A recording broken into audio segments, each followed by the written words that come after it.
పామును చూస్తే ఎవరైనా ముందు షాక్ అవుతారు. ఆందోళన, భయంతో వణికిపోతారు. దాన్ని చూడగానే వెంటనే పరిగెడతారు. పాము అంతకంటే వేగంగా మన ముందుకు వస్తుంది.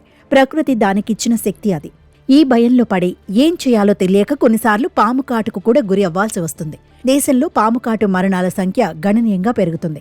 మన జీవితంలో నాటకీయ సందర్భాలే ఎన్నెన్నో ఉంటాయి. పాము కాటుకు గురైన తర్వాత ఆ భాగంలోని రక్తాన్ని పీల్చి విషాన్ని బయటకు తీసేందుకు ప్రయత్నించడం చాలా సినిమాల్లో చూపిస్తుంటారు. కానీ నిజ జీవితంలో అలా కాదు.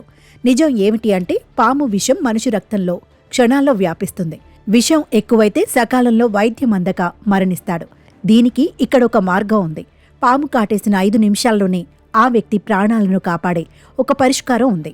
పాములు మరియు పాము విషం గురించి కొంత సమాచారం ముందు తెలుసుకోవాలి. ముందుగా కనబడే విషయం ఒకటి ఉంది. జాగ్రత్తగా చూస్తే పాము విషం ఇలా నీటి రంగులో ఉంటుంది. ప్రకృతిలో ప్రతిదానికి ఒక పరిష్కారం ఉంది. కాబట్టి పాముల భయం ఉన్నవారు ఇప్పుడు చెప్పే పని వెంటనే చెయ్యండి. ఈ సమాచారం మీ మిత్రులకు కూడా పంపి సాయం చేయండి. పాములను ఇంటి పరిసరాల నుండి తరిమి కొట్టడానికి సర్పగంధ అనే మొక్కను నాటండి.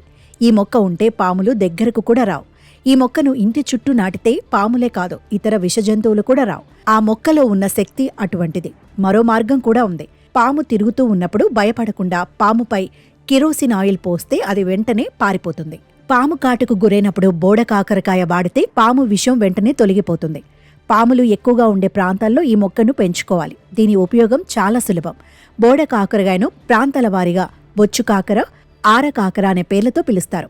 ఈ చెట్టు వేరును వేరుగా కట్ చేసి ఎండపెట్టాలి.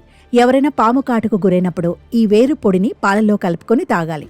ఆయుర్వేద ప్రకారం ఇది విషం యొక్క ప్రభావాలను బాగా తొలగిస్తుంది అని చెబుతారు. కాబట్టి అందుబాటులో ఉన్న ఈ పనులు చేసి ప్రాణాలు కాపాడుకోండి.